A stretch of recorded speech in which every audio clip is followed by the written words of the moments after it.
క్రీస్తునందు చేరువచ్చిన ప్రియులైన వారందరికీ ప్రభునామమున శుభములు తెలియజేస్తూ ఉన్నాను. ప్రేమైన దేవుని పిల్లలారా,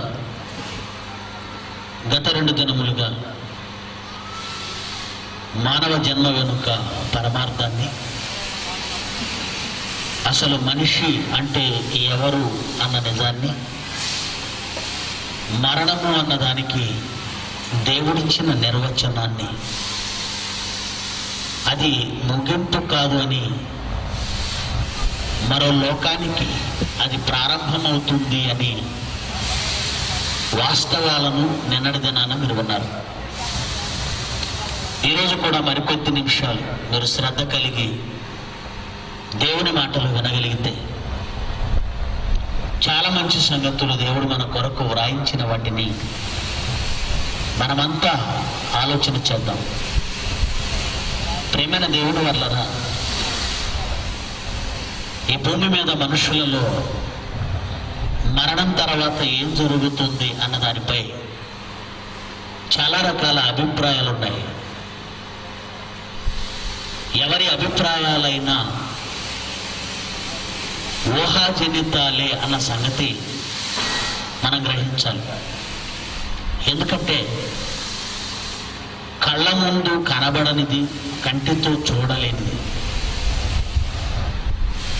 ఎవరు చూడని దానిని గురించి మాట్లాడితే అది ఊహాజనితమవుతుంది. మనుషులు మాట్లాడతారు. దేవుడున్నాడు, మనిషి చూడలేని దాన్ని దేవుడు చూస్తాడు. మానవ నేత్రాలకు కనబడనిది దేవుని నేత్రాలకు కనబడుతుంది. ఆయన కంటికి కనబడని సృష్టమేదియు లేదు అని రాయబడింది. కనుక మన చావు తర్వాత ఏం జరుగుతుందో అన్న సంగతి మనం చూడలేం, కానీ దేవుడు చూడగలడు. ఒకసారి ప్రసంగి గ్రంథము 10వ అధ్యాయము 14వ వచనాన్ని మనం చదవగలిగితే, ప్రసంగి గ్రంథం 10వ అధ్యాయము 14వ వచనం, కలుగబోనది ఏదో, ఏం కలుగబోతుందో, ఏమి సంభవించబోతుంది, ఏమి జరగబోతుంది, మనుషులు ఎరుగక ఉండి నన్ను, కలగబోనది ఏదో మనుషులు ఎరుగక ఉండి నన్ను అన్నాడంటే జరగబోయేది, కలుగబోయేది, సంభవించబోయేది మనుషులు ఎరుగరు అని దేవుడు రూఢిపరుస్తున్నాడు. ఖచ్చితంగా చెప్తున్నాడు, కన్ఫర్మ్ చేస్తున్నాడు. కానీ విచిత్రం ఏమిటంటే, అలాగూ ఎరుగకపోయినా, జరగబోయేది తెలియకపోయినా బుద్ధిహీనులైన మనుషులు విస్తారంగా మాట్లాడుతున్నారు. ఎవరు వీళ్ళు అంటే జ్యోతిష్య పండితులు అని చెప్పచ్చు. సంభవించబోయేది వాళ్ళకి తెలియదు, కానీ మేము భవిష్యత్తు చెబుతాం. అలాగే భవిష్యత్తు చెప్పడానికి మాకు ఒక శాస్త్రం ఉంది, దాని పేరు జ్యోతిష్య శాస్త్రం అంటున్నారు. ఈరోజు మనం దానిని నమ్మలేదు, కానీ నమ్మేవాళ్ళు చాలా మంది ఉన్నారు ప్రపంచంలో. చాలా మందిని చూడండి, వార్తాపత్రికలు రాగానే తిరగేస్తారు. అందులో వార ఫలాలు, దిన ఫలాలు, మాస ఫలాలు అని ఉంటాయి. అంటే మాదొక ఫలానా రాశి, ఆ ఫలానా రాశిలో ఉన్న వారికి ఏం సంభవిస్తుంది అనేది పేపర్లో ఉంటుంది. మాకు ఈ వారం మంచి జరుగుతుందా, ఆదాయం వస్తుందా, లాభం కలుగుతుందా, నష్టం కలుగుతుందా, మేలు కలుగుతుందా, కీడు కలుగుతుందా, వెంటనే పేపర్ చూస్తారు. అంటే ఎవరు జరగబోయేదాన్ని చెబుతారన్న ఆశ మనుషుల్లో ఉంది. మనుషులలో ఉన్న ఆశను బట్టే జ్యోతిష్యం అనే ఒక తప్పుడు శాస్త్రం పుట్టింది. నిజంగా వాళ్ళకి అంత జరగబోయే సంగతులు తెలిస్తే రాజశేఖర్ రెడ్డి గారు చనిపోబోతున్నారన్న సంగతి ముందే చెప్పాలి. నిజంగా జ్యోతిష పండితులకు జరగబోయేది తెలిస్తే ఆసిఫా అనే పాపని వారం రోజులు కనబడకుండా పోతే ఆమెను ఒక గుడిలోనే దాచారు, అత్యాచారం చేస్తున్నారని జ్యోతిష పండితులు ముందుగా తెలుసుకొని చెప్పాలి. కానీ ఎవరు చెప్పడం లేదు. ఒకే రోజు 42,000 పిడుగులు పడ్డాయి ఆంధ్రప్రదేశ్పై. ఫలానా వాళ్ళు చచ్చిపోతారు అని జ్యోతిష పండితులు ఎవరు చెప్పలేదు. సునామీలు వస్తున్నాయి, ముందుగా చెప్పట్లేదు. అంతవరకు ఎందుకండి? ఏలూరు దగ్గర ఒక మర్డర్ జరిగింది. కారులో వస్తున్న ఒక ఫ్యామిలీని, మరి కిరాయి హంతకులు అంటారు వాళ్ళని, ప్రొఫెషనల్ కిల్లర్స్, కోటి రూపాయల పైనే దాని సుపారీ. ఆ హత్య చేయడానికి సుపారీ ₹1,00,00,000 పైనే. పాయింట్ బ్లాక్ లో గన్ పెట్టి కాల్ చేశారు. ఫ్యామిలీ అంతా చచ్చిపోయింది. కుటుంబ కలహాలు. ఇంతకీ చనిపోయిన ఫ్యామిలీ ఎవరు, అందులో ఎవరున్నారు అంటే అతను ఒక జ్యోతిష పండితుడు. కుటుంబం అంతా చచ్చిపోయింది. భవిష్యత్తు చెబుతామనుకుని ఎవరెవరి భవిష్యత్తులో చెబుతామనేటువంటి ఈయనకి ఈరోజు ముహూర్తం బాలేదు, నేను బయటికి వెళితే హనుమాన్ జంక్షన్ దగ్గర నన్ను కాల్ చేస్తారు, నేను చచ్చిపోతాను అని తన భవిష్యత్తు ఎవరు తెలియలేదు. జ్యోతిష పండితులు గారు, ఆచార్య గారు, ఆయనకు తెలియలేదు భవిష్యత్తు, చచ్చిపోయాడు. అంటే జ్యోతిష శాస్త్రం తప్పే. 2012 డిసెంబర్ 21 యుగాంతం అన్నారు, అది జరగలేదు. ఎవరు చెప్పారు యుగాంతం అవుతుంది అంటే? నాస్ట్రాడామస్ అనేటువంటి జ్యోతిష పండితుడు అన్నారు, జరగలేదు.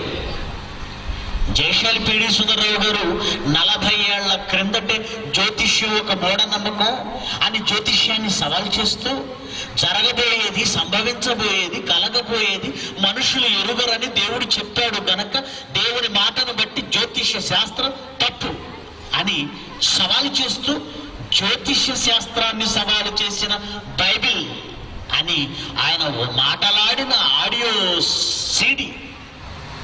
ప్రసంగం మీకు దొరుకుతుంది, కావాలంటే చూడండి. లేదు సుమాగార్జున పుస్తకం చూసినా ఆయన వ్రాసిన ఆర్టికల్ మీకు కనబడుతుంది. అంటే బైబిల్ చెప్పిన మాట ప్రకారం భవిష్యత్తు ఎవరు చెప్పలేరు, కలుగబోవునదేదో మనుషులు ఎరుగరు. ఇప్పటికి అర్థమైంది TV9 వాడికి. ఇప్పుడు ఏమేస్తున్నాడు తెలుసా? జ్యోతిష్యం మూఢనమ్మకం అని ఇప్పుడు TV9 వాడు స్లోగన్లు వేస్తున్నాడు. ఇప్పుడు అర్థమైంది మనం చెప్పిన తర్వాత. అంటే బైబిల్ ఎప్పటికైనా ఒప్పుకోవాలా? ప్రపంచం ఒప్పుకోవాలి, ఒప్పుకొని తీరాలి. ఇప్పుడు చదవండి మరలా మాట 14వ వచనం. కలుగబోవునది. చిలక జ్యోతిష్యుడికి తెలియదు, ల్యాప్టాప్ పెట్టుకొని కూర్చొని టీవీలో చెప్పే జ్యోతిష్కుడికి కూడా ఏవి, వాడు చావు ఎప్పుడు చెప్పమని చూద్దాం. కలుగబోవునది ఏదో మనుషులు ఎరుగకుండాను బుద్ధిహీనులు విస్తారంగా మాట్లాడుతారు. నరులు చనిపోయిన తర్వాత ఏం జరుగుతుందో కళ్ళ ముందున్న మనుషులు, కళ్ళ ముందున్న ఈ జీవితం, చావక ముందున్న జీవితంలోని తర్వాత సెకన్లు, తర్వాత నిమిషంలో, తర్వాత గంటలు ఏం జరుగుతుందో తెలియని ఈ మనిషికి నరులు చనిపోయిన తర్వాత ఏమి సంభవిస్తుందో వాళ్ళతో ఎవరు చెప్పగలరు, ఎవరికి తెలుసు అని అడిగాడు. ఎవరికైనా తెలుసా?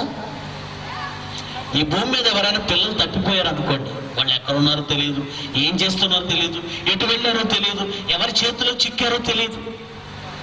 అందుకే మనం ఏం చేస్తాం? కనబడుట లేదు, పత్రికా ప్రకటనలు ఇస్తాం, లేదంటే మనమే వాల్ పోస్టర్స్ వేస్తాం. ఒకడు బిడ్డ జీవించి ఉన్నప్పుడే వాడు మన దగ్గర నుంచి తప్పిపోయి ఎక్కడికో వెళ్ళిపోతే వాడు ఎక్కడున్నాడో, ఏం చేస్తున్నాడో, ఎలా ఉన్నాడో చెప్పలేని మనిషి దేని గురించి మాట్లాడుతున్నాడు?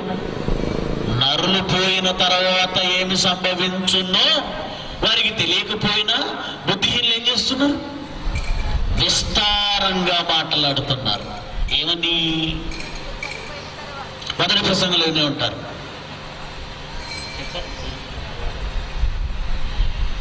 ఏమండి? 2 దినములుగా మీరు వింటున్నారు. విస్తారంగా మాట్లాడతారు. ఏం మాట్లాడుతున్నారంటే ఒక ఆయన అంటాడు, ఏమండి జీవుడు గాలి, జీవుడు ఎవరట? గాలి, గాలి గాలిలో కలిసిపోయింది అంటాడు. నువ్వు చూసావా? నువ్వు చూసే మాట్లాడుతున్నావా?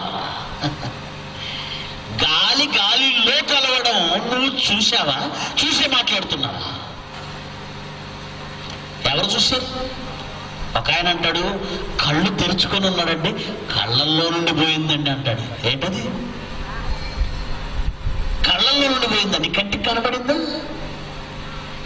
ఆత్మ కనబడదండి. ఒక విద్యుత్ శక్తి ఎలాంటిదో ఆత్మ లాంటిది. శక్తి అది, కనిపించేది కాదు.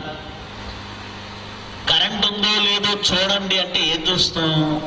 లైట్ వెలిగిందో లేదో చూస్తాం. నువ్వు చూస్తున్నది లైట్, కరెంటుని కాదు. కరెంట్ ఉందో లేదో చూడాలంటే ఫ్యాన్ వేసి చూస్తాం. మనం తిరుగుతున్న ఫ్యాన్ చూడగలం, తిప్పుతున్న కరెంటును చూడలేం. కరెంట్ ఉందో లేదో చూడాలి అంటే టీవీ ఆన్ చేస్తాం. మనం టీవీ చూస్తున్నాం కానీ ఆ దానిని ఆడిస్తున్నా లేదా నడిపిస్తున్నా లేదా పని చేయిస్తున్నా ఆ విద్యుత్ శక్తి కనబడదు.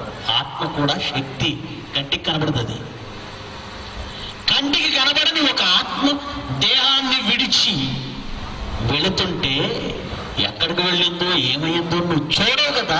నీ కన్ను చూడలేదు కదా, పసిగట్టలేదు కదా. ఒక గాలి ఎటు నుంచి వచ్చిందో, ఎక్కడికి వెళుతుందో, ఎక్కడి నుంచి వచ్చిందో ఎక్కడికి వెళుతుందో మనుషులు చెప్పలేరు. నీ కంటికి కనబడని ఆత్మ ఏమైపోతుందో నువ్వు మాట్లాడడం ఏంటి? గాలి గాలిలో కలిసిందని అంటే ఇప్పటి వరకు అతని దేహంలో ఉన్నది ఏమనుకుంటున్నావు? గాలి అనుకుంటున్నావా? అంటే ఇప్పటి వరకు అతను మాట్లాడడానికి, అతను నడవడానికి, అతను పనిచేయడానికి, అతను ఆలోచించడానికి, అతను ప్రేమించడానికి, అతను పగ పెంచుకోవడానికి, అతను బాధ్యతలు తీసుకోవడానికి, ఎలాగో మనిషిగా బ్రతికున్నప్పుడు ఈ కార్యక్రమాలన్నీ చేయడానికి కారణం అతనిలో గాలి ఉంది. ఇప్పటి వరకు చావు పేరుతో గాలి వెళ్ళిపోయింది అని చాలా మంది మాట్లాడుతున్నారు. అంటే ఇప్పటి వరకు అతన్ని బ్రతికించింది గాలా? మరి అదే మాట్లాడుతున్నావు కదా, గాలి గాలిలో కలిసిపోయింది అని. అంటే ఇప్పటి వరకు అతనిలో ఉన్నది ఏమనుకుంటున్నావు? గాలి ఉందనుకుంటున్నావా? ఒకవేళ పోయింది గాలి అయితే ప్రాబ్లం లేదండి, గాలి పంపులు చాలా ఉన్నాయి. మరలా గాలి పెట్టించే లేవాలి కదా. పోయింది గాలి అయితే పెద్ద ప్రాబ్లం లేదు, గాలి పెట్టచ్చు మళ్ళీ. మరి గాలి పెడితే లేవట్లేదే అంటే పోయింది గాలి కాదు, మరేంటి? ఆత్మ. అది మహాశక్తి, గాలిలో కలువదు. విస్తారంగా మాట్లాడుతున్నావు. మరొకడు అంటాడు గాలిలో కలవడమేమో కానీ గాలిగా మారాడు అంటాడు. గాలిగా అంటే దయ్యంగా. చచ్చిపోయిన వ్యక్తులు దయ్యంగా మారి, దురాత్మలుగా మారి, ప్రేతాత్మలుగా మారి మనుషుల మీదకి వచ్చేస్తారు కోరికలు తీరక. ఇది కూడా అబద్ధమేనండి. నువ్వు చూసావా దయ్యంగా మారడం, మనుషులను ఆవహించడం? చాలా మందిని చూస్తున్నాం కదండి దయ్యం పట్టిన వాళ్ళు. అసలు అది దయ్యమే కాదు, మానసిక రోగాలు అవన్నీ. ఒక వ్యక్తి చనిపోయిన తర్వాత, ఆత్మ శరీరాన్ని విడిచిన తర్వాత ఏమవుతుందో నువ్వు కంటికి చూడని, కంటితో చూడని నీవు వింతగా ప్రవర్తిస్తున్న వ్యక్తులను చూసి ఆ దయ్యం పట్టిందని నువ్వు అనుకుంటున్నవే, అబద్ధం. అది మోసం. అది దేవుడేమో రాయించాడో చూస్తారా? యోబు గ్రంథం 21వ అధ్యాయం 13వ వచనం. యోబు గ్రంథం 21వ అధ్యాయం 13వ వచనం. మనుషులు శ్రేయస్సు కలిగి తమ దినములు గడుపుదురు. మనుషులు ఏం చేస్తున్నారు? శ్రేయస్సు కలిగి తమ దినములు గడుపుతారట. ఒక్క క్షణంలోనే పాతాళానికి దిగుతురు. ఆత్మ ఒక్క క్షణంలో పాతాళానికి వెళ్ళిపోవాలంటున్నాడు దేవుడు. కన్ను మూసారా, మరి క్షణం పాతాళంలో ఉంటాం. మరి మీరేంటండి? ఫలానా వెంకట ఆయమ్మ చనిపోయింది, పిల్లల మీదో ఇంటి మీదో భర్త మీదో మనాది తీరక ఇంటి చుట్టూ తిరుగుతుంది. నువ్వు చూసావా? చూసినట్టే చెప్తుంది. రాత్రి తెల్ల చీర కట్టుకొని వాళ్ళ ఇంటి అరుగు మీద కూర్చుంది. నేను అటువైపు వెళ్ళగానే అలా వెనక్కి జరిగి వెళ్ళిపోయింది, పారిపోయింది అంటది. అబ్బా, ఏం కథ చెప్పు? ఇంటి అరుగు మీద కూర్చుందా? బావి దగ్గర కూర్చుందా? గోడ మీద కూర్చుందా? దేవుడు అంటున్నాడు, ఒక మనిషి చనిపోగానే ఆత్మ ఒక్క క్షణంలో ఎక్కడికి వెళ్ళాలంటున్నాడు? పాతాళానికి వెళ్ళాలి. ఒక్క క్షణంలో వెళ్ళాలి. నేను మాట్లాడుతానండి. లేదు మనిషి చనిపోయిన తర్వాత దయ్యాలుగా మారి ఇక్కడ కొన్నాళ్ళు తిరుగుతారని నువ్వు అంటున్నావు. చావగానే ఒక్క క్షణంలో పాతాళానికి వెళ్ళాలని దేవుడు అంటున్నాడు. ఎవరి మాట నమ్మాలి? నీ మాట, దేవుడి మాట? ఎవరి మాట నమ్మాలి? నీ మాట అబద్ధం, దేవుడి మాట రైట్. ఒక్క క్షణంలో పాతాళానికి వెళ్తారు. ఇక్కడ దయ్యాలుగా తిరగరండి. ఒకవేళ అదే నిజమైతేనండి, దయ్యాలుగా ఏమంటే కోరికలు తీరని వాళ్ళు దయ్యాలుగా ఈ భూమి మీదకి వస్తారన్నది నిజమైతే ఏం జరుగుతుందో తెలుసా? ఒక ఆవిడ చనిపోయింది. పాపం ఆమెకు బంగారం అంటే చాలా ఇష్టం.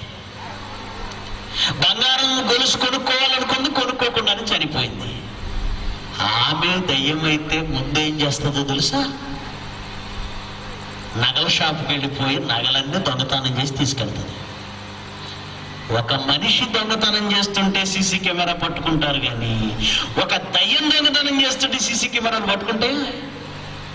పట్టుకుంటావా? మరి జోయా లుక్కాస్లో కానీ చందన బ్రదర్స్లో కానీ లేదంటే ఏమండి ఈ జ్యువెలరీ షాపుల్లో ఏమండి రాత్రి షాపులో దయ్యాలు పడి మా బంగారం అంతా ఎత్తుకుపోయండి. ఎప్పుడైనా చెప్పారండి? ఎప్పుడైనా? ఎందుకు జరగడం లేదు? నువ్వు అల్లిన కట్టు కదా, అబద్ధం అది, కట్టు కదా అది. పోనీ మీ ఇంట్లో ఉన్న బంగారం ఎప్పుడైనా దొంగతనం చేసే దయ్యం? కోరికలు, బంగారం కోరిక కాదా దయ్యానికి? చెప్పండి. అబద్ధం అది. ఇంకో కథలు ఏముంటాయి తెలుసా? ఏమంటే దయ్యం అంటే పాడుబడిన బంగ్లాలో ఉందండి. బ్రతికున్నప్పుడు ఎవరైనా పాడుబడిన బంగ్లాలో ఉండాలనుకుంటారా? మంచి బంగ్లాలో ఉండాలనుకుంటారా? మంచి బంగ్లా 27 అంతస్తుల బిల్డింగ్ కట్టుకున్నాడట. ఎవరు? అనిల్ అంబానీ. అనిల్ అంబానీ బొంబాయిలో 27 అంతస్తుల బిల్డింగ్. ఎంతమంది ఉంటారో తెలుసా? 5 members. మరి 27 అంతస్తుల్లో ఏముంది?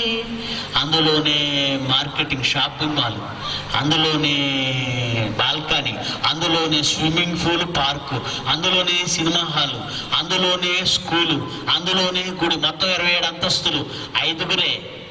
పని వాళ్ళు ఎంతమంది తెలుసా? సుమారుగా 38,000 మంది. బిల్డింగ్ కాస్ట్ ఎంతో తెలుసా? కొన్ని వేల కోట్లు. ఏమండి, ఏ దయ్యమైనా బ్రతికున్నప్పుడు నేను మంచి బిల్డింగ్ లో ఉండాలనుకొని ఆ కోరిక తీరక చచ్చిపోతే ముందు ఎక్కడికి వెళ్తుందో తెలుసా? బొంబాయిలో అనిల్ అంబానీ ఇంటికి వెళ్ళి వాళ్ళని పట్టి పీడించి బయటకు పంపించాలి. మరి అలా ఎందుకు జరగట్లేదు? పాడుబడిన బంగ్లాలో ఉండవేంటి దయ్యాలు? అదేం కారణం వాటికి? పైగా మన కథలు ఎలా ఉంటాయంటే, మగవాళ్ళు, మన కథల్లో మగవాళ్ళు దయ్యాలు కాదు, అందరు ఆడవాళ్ళే. ఆడదయ్యాలే ఉంటాయి. అన్ని పగబట్టి పాడుకుంటూ తిరుగుతుంటాయి. నిన్ను వేయడం నీడదు నేనే. తెల్ల చీర ఉండాలంట దయ్యానికి. ఏ పాపం బతుకున్నప్పుడు చాలా రంగుల చీరలు కడతాయి కదా ఆడవాళ్ళు, చాలా రంగుల చీరలు కడతారు. దయ్యం అయిపోగానే తెల్ల చీర ఎందుకని? దయ్యాలకి ఏమైనా యూనిఫామ్ ఉందా? స్కూల్ పిల్లలకి యూనిఫామ్ ఉన్నట్టు తెల్ల చీర ఎందుకు కట్టాలి? బ్రతికున్నప్పుడు చాలా రకాల పూలు ఉంటాయి. బంతి పూలు ఉంటాయి, గులాబీ పూలు ఉంటాయి, జాజి పూలు ఉంటాయి, చామంతి ఉంటాయి. అదేంటో దయ్యం అయిపోతే మల్లెపూలు మాత్రం పెడతాయట. అదేం కర్మ? జడలేసుకో దయ్యాలు, విరబోసుకుంటాయి. తర్వాత రాత్రి 12 గంటలకు అర్ధరాత్రి అమావాస్య గల్లు గల్లు గల్లు అంటూ గజ్జలు ఉండాలట కంపల్సరీ. ఒక ఆయన అంటాడు కదా, మనిషి అయితే కాళ్ళు ముందుకుంటే దయ్యం అయితే వెనక్కి ఉంటాయి. రోడ్డు మీదట ఒక ఆయన ఎవరో ఎదురొచ్చి చుట్ట అడిగారట. అప్పుడు ఈయన భయంతో అగ్గిపుల్ల గీసి చూస్తే కాళ్ళు వెనక్కున్నాయట. ఏం కథ చెప్తాడండి మనకి. కాళ్ళు వెనుక్కుంటే దయ్యం, ముందుకుంటే మనిషి. ఎవరన్నారండి? ఇవన్నీ కట్టు కథలు. ఒక్క క్షణంలో మరణించిన ఆత్మ ఎక్కడికి వెళ్ళాలని ఉంది బైబిల్లో? పాతాళానికి, పాతాళానికి, పాతాళానికి. కలుగబోనది ఏదో నరులు మనుషులు ఎరుగకొనినను బుద్ధిహీనులు విస్తారంగా మాట్లాడతారు. నరుడు చనిపోయిన తర్వాత ఏమి సంభవించునో వారికి ఎవరు తెలియజేస్తారు? మనుషులలో ఎవడు చెప్పలేడు. మరి చెబుతున్న మాటలన్నీ పచ్చబద్దాలు. ఎవరు చెప్పాలి? కంటితో ఆత్మను నువ్వు చూడలేవు, కానీ దేవుడు చూస్తాడు. ఆయన చెప్పాలి. ఆయన ఏం చెప్పాడు అంటే, మరణమనే ద్వారములోనికి ప్రవేశించగానే, మరణమనే మార్గము గుండా ప్రవేశించగానే 2 స్థలాలు, 2 దారులు ఉంటాయండి. 2 రోడ్లు ఉంటాయి. ఒకటి జీవమునకు లేదా దేవుని కొరకు బ్రతికి నీతిమంతులుగా మరణించిన వారైతే పరదైసు అనే ఒక నెమ్మది పొందే స్థలానికి వెళతారండి. పాతాళ లోకంలోనే ఉంది ఇది కూడా పాతాళ లోకంలోనే ఉంది. అలాగే దేవుడి కొరకు బ్రతకకుండా ఈ లోకంలో ఆశల కొరకు, తమ ఇష్టాల కొరకు బ్రతికి దుర్మార్గులుగా నశించి చనిపోతే మరణం అనే ద్వారంలోనికి ప్రవేశించగానే వాళ్లకు వేదనకరమైన స్థలం వెళ్ళే దారి ఉంటుందండి. మన ఆహార వాహిక ఉంది తెలుసా? మనం భోజనం చేసినప్పుడు మన నోటి నుండి 2 గొట్టాలు ఉంటాయండి. ఒకటి ఊపిరితిత్తులకు వెళ్ళే గొట్టం, మరొకటి కడుపులోనికి వెళ్ళిపోయే గొట్టం. ఇది ఆహార వాహిక, అది శ్వాసనాళం. ఈ 2 ఒకే చోట కలుస్తాయి. కానీ ఇక్కడ ఒక కవాటం ఉంటుందండి. గాలి వచ్చినప్పుడు కడుపులోనికి వెళ్లకుండా ముక్కులోనికి, అనగా ఆ ఊపిరితిత్తులలోనికి వెళ్ళేలా అది తలుపు తెరుచుకుంటుంది. గాలి అయితే అటు పంపిస్తుంది. ఆహారం వచ్చిందనుకోండి, ఊపిరితిత్తుల్లోకి వెళ్లకుండా అడ్డుకొని ఇటు పంపించేస్తుంది. ఒక తలుపులా ఉంటుంది, కవాటం అంటుంది. అది ఈ కంట పిల్లములో ఉండి గాలిని ఊపిరితిత్తుల్లోనికి, ఆహారాన్ని జీర్ణాశయంలోనికి అదే దగ్గరుండి పంపిస్తుంది. ఒకే ద్వారము, 2 మార్గాలు ఉంటాయి. ఆ ద్వారం దగ్గర గాలిని ఇటు పంపిస్తుంది, ఆహారాన్ని అటు పంపిస్తుంది. చదువుకున్న వాళ్ళకి తెలుస్తుంది.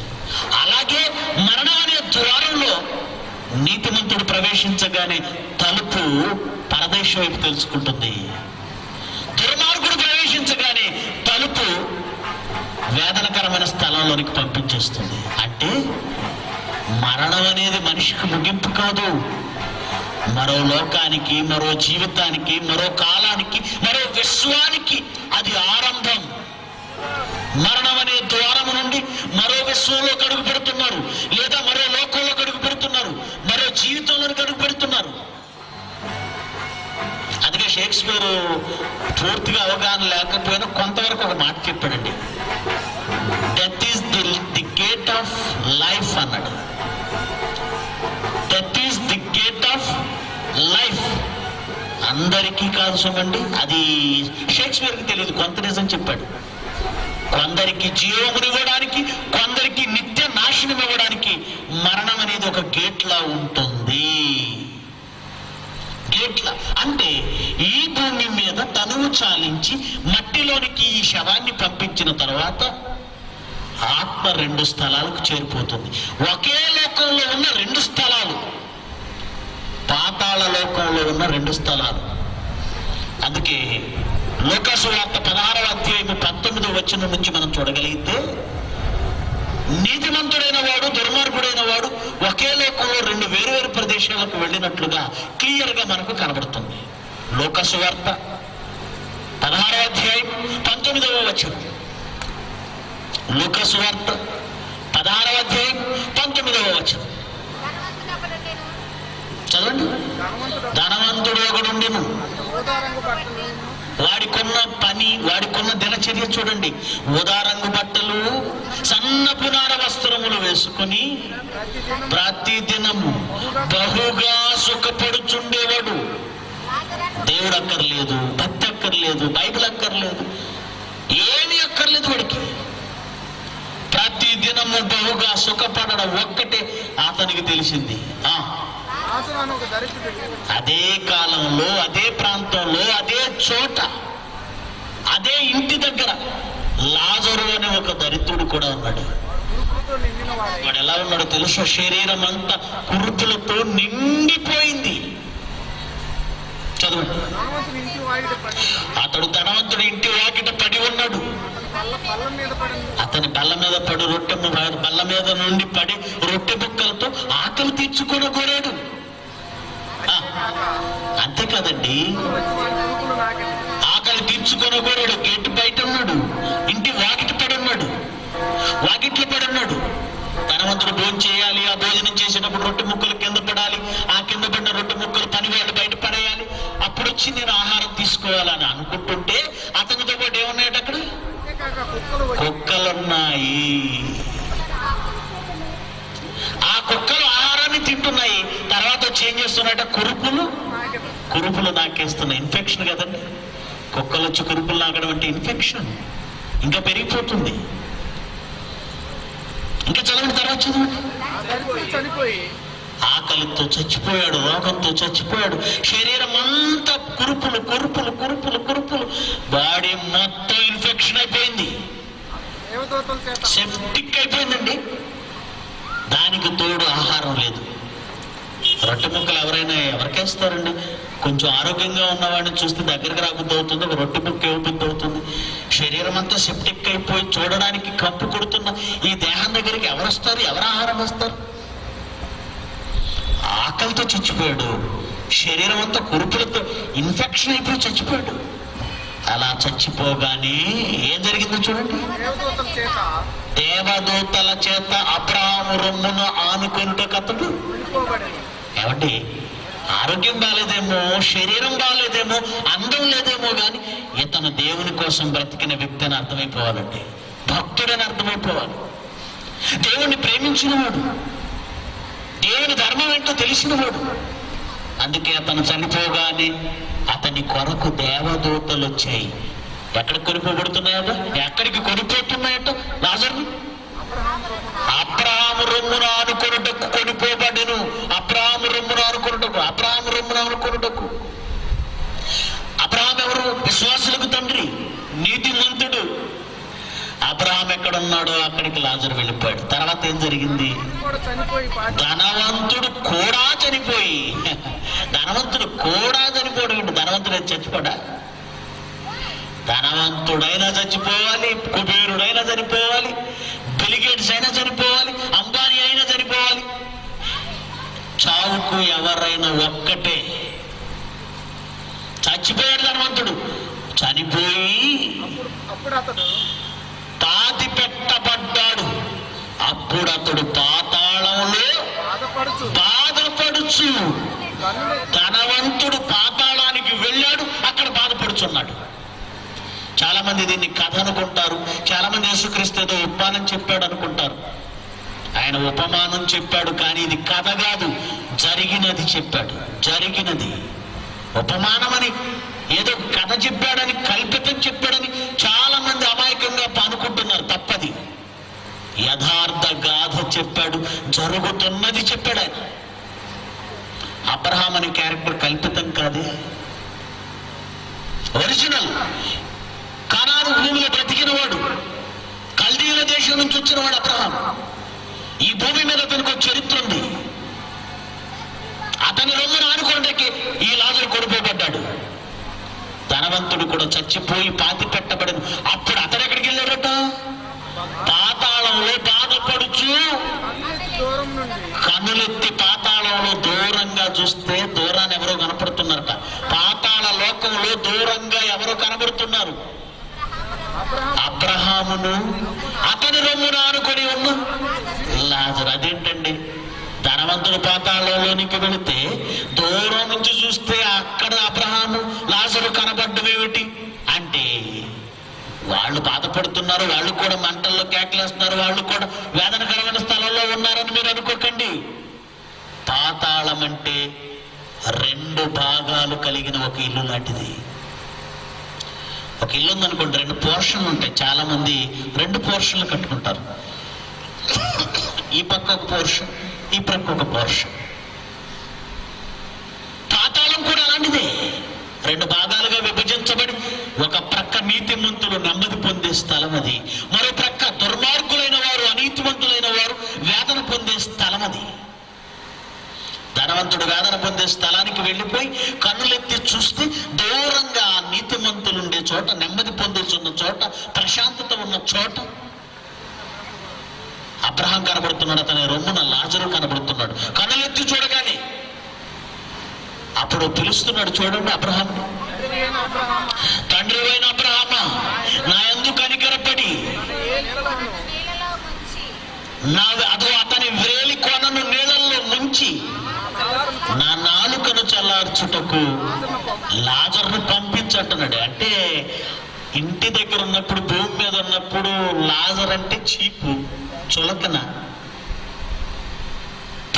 పంపించంటున్నాడు. అంటే లాజర్ని ఎలా చూస్తున్నాడు? అక్కడికి వెళ్ళిన తర్వాత కూడా నా ఇంటి ముందు ఉండేవాడు కదా, ఇటు పంపించు, నువ్వు రావద్దులే, నువ్వు పెద్దోడు, కానీ ఆ లాజర్ను పంపించి. లాజర్ రాడు. పొజిషన్ మారింది. ఈ భూమి మీద ఉన్నప్పుడు నీ ఇంటి వాకిట పడి ఉన్న లాజర్ ఇప్పుడు నీ ఇంటి వాకిట పడి ఉన్న ఆ లాజర్ కాదు. ఇప్పుడు రాడు, చుక్క నీళ్ళు ఇవ్వడు. ఏమని సమాధానం ఇస్తున్నాడు చూడండి అబ్రహాం ఏమని సమాధానం ఇస్తున్నాడు? అందుకు అబ్రహాం, కుమారుడా, నీవు నీ జీవిత కాలమందు నీకిష్టమైనట్టు సుఖము అనుభవించావు, అలాగుననే లాజరు కష్టం అనుభవించనని జ్ఞాపకం చేసుకో. నా కోసం, దేవుని కోసం వాడు కష్టం అనుభవించాడు. నువ్వేమో నీ ఇష్టానుసారంగా బ్రతికావు, సుఖం అనుభవించావు. ఇప్పుడైతే వాడు ఇక్కడ నెమ్మది పొందుచున్నాడు, నువ్వు యాతన పడుతున్నావు. చూసారా, ఒకే లోకంలో రెండు జరుగుతున్నాయి. వాడు నెమ్మది పొందుతున్నాడు, మేమంతా నెమ్మది పొందుతున్నాం, నువ్వు యాతన పడుతున్నావు. అంటే కన్ను మూయగానే మరణం తర్వాత ఏం జరుగుతుందంటే, మనిషిగా, నరునిగా పిలవబడిన ఆత్మ రెండు స్థలాలకు చేరిపోతుంది. ఇమ్మీడియట్లుగా, నిమిషంలో. ఏంటా రెండు స్థలాలంటే, పాతాళ లోకంలో ఉన్న ఒకటి వేదనకరమైన స్థలం అయితే రెండవది నెమ్మది పొందే స్థలం. నెమ్మది పొందే స్థలానికి పరదైస్ అని పేరు పెట్టారు. పరదైస్ అని పేరు పెట్టారు. ఆ పరదైసులోనే హేబేలు మొదలుకొని ఇప్పటి వరకు మరణించిన నీతిమంతుల ఆత్మలన్నీ అదే పరదైసులో ఉన్నాయి. యేసుక్రీస్తుతో పాటు సిలువ వేయబడిన వారిలో ఇద్దరు దొంగలలో ఒకడు మారిపోయాడండి. ప్రభు అయిన యేసు, నీవు నీ రాజ్యంలోనికి వచ్చినప్పుడు నన్ను జ్ఞాపకం చేసుకో అంటే యేసుక్రీస్తు ఏమన్నాడండి ఆ రోజు? లూకాసు వార్త 23వ అధ్యాయం వచనం. లూకాసు వార్త 23వ అధ్యాయము 43వ వచనం. లూకాసు వార్త 23వ అధ్యాయం 43వ వచనం. అందుకు యేసుక్రీస్తు వానితో, నేడు నీవు నాతో కూడా. అంటే ఒక మనిషి మరణించగానే అతను నీతిమంతుడైతే ఎక్కడికి వెళ్ళాలన్నమాట? పరదైస్కి.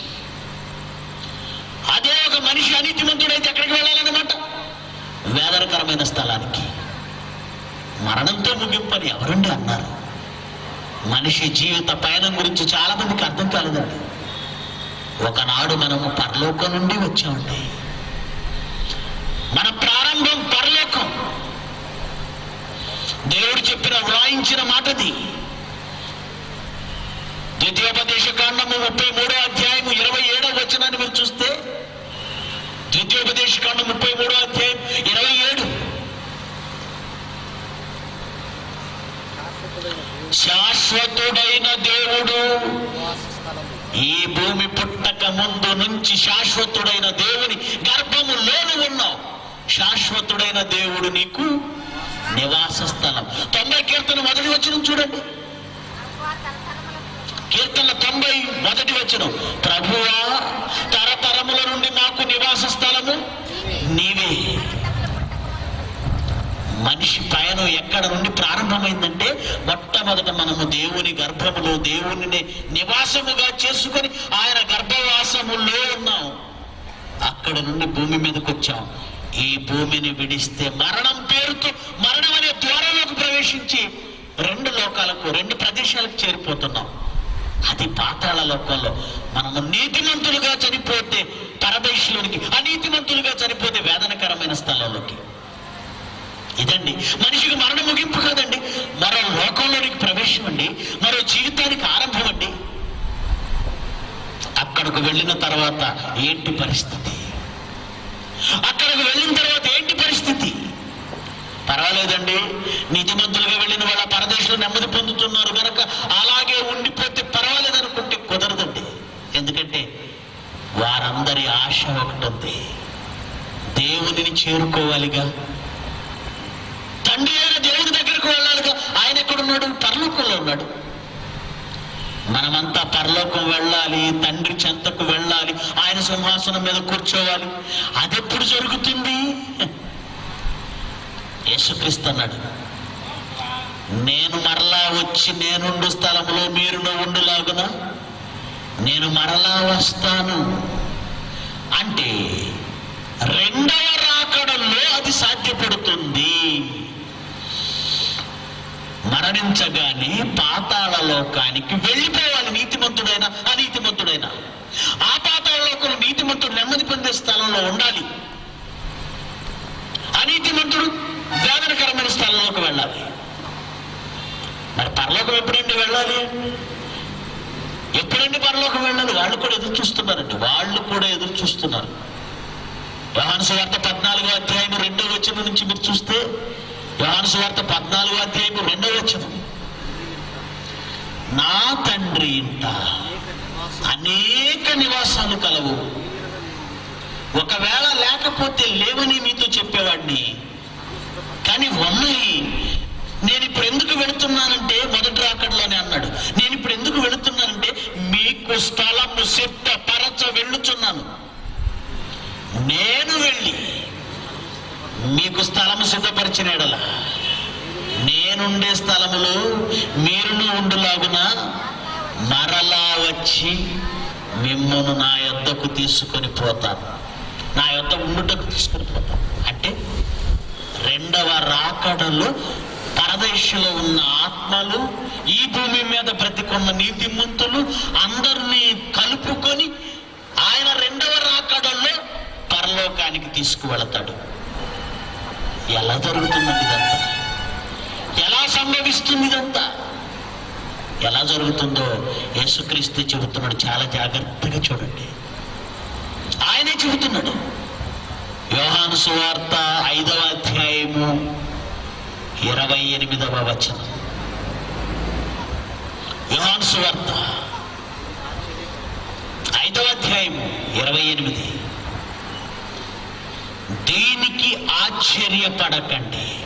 అంటే ఇప్పుడంటే మనం అనేక మార్లు చదివాము గనుక మనకెందుకో పెద్దగా ఆశ్చర్యం అనిపించట్లేదు.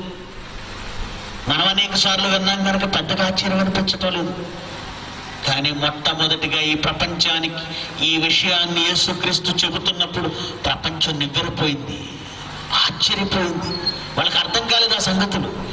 ఏంటా సంగతి అంటే, ఒక కాలం వచ్చుచున్నది, ఆ కాలమున సమాధులలో ఉన్న వారందరూ